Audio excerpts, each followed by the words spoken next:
જય શ્રી કૃષ્ણ બા. જય શ્રી કૃષ્ણ. નાના બાળકને દાંત આવે છે તો એને પેઢામાં બહુ ખંજવાળ ને આવે છે તો એના માટે કંઈક ટુસ્કો કયો ને. એના માટે તો પેલા વેલા દાંત આવતા હોય ને હા તો એને અઢી દાણા લેવાના. હા આ અઢી દાણા લીધા હા એ આ નાખવાનું. બરાબર. પછી આ બે તુલસીમાં પાન લેવાનું, બે જ. હમ બે તુલસીમાં પાન લીધા હમ અને આ મધ. હમ જામી ગયું છે મધ. હા અને આ લીમડાનું ટહર. મધ સિર્ફ જામી ગયું, ફ્રીજમાં મૂકેલું છે તે. હા. જો આટલો લીમડા પાન લેવાનું, ત્રણ બે ત્રણ કડવા લીમડાના. કડવા લીમડાનું. હા. પછી આવી રીતે આમ ખાંડી નાખવાનું. બરાબર.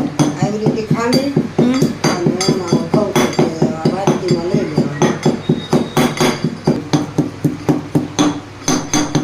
તો આવું જો આ ઠંડાઈ ગયું હવે. હમ આ ઠંડાઈ ગયું બરોબર. પછી આને વાટકીમાં લઈ લેવાનું. આ વાટકીમાં ખાંડેલું લઈ લીધું. હા ખાંડેલું લઈ લીધું. હા હા અને હવે એમાં જરીક પાણી નાખી દેવાનું. પાણી નાખી હા આંગળે ફેરવી નાખવાની.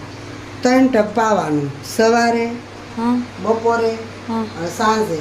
મંગળવારે પાઈ શકો અને રવિવારે પાઈ શકો. 3 એવી ટક રીતે પાય. પાવાનું. હા એટલે 3 ટપ એક દીમાં 3 ટપ કરી દેવાનું. આ ગાળી લેવાનું. હા આને પછી આપણે આમ આંગળી આ કચરું હોય હમ એ લઈ લેવાનું. આવી રીતે આ પહેલા વહેલા દાંત આવે તાર પાવાનું. પછી બીજી વાર દાંત આવતા હોય તો પાછું તમે ફેરી પાઈ શકો. પછી કઈ ટુસકાનું નહીં. પછી તમે ઝાડાને એવું થઈ ગયું હોય તો ગમે ત્યારે પાઈ શકો. પહેલા વહેલા મંગળવારે રવિવારે ટુસકો કરવાનો.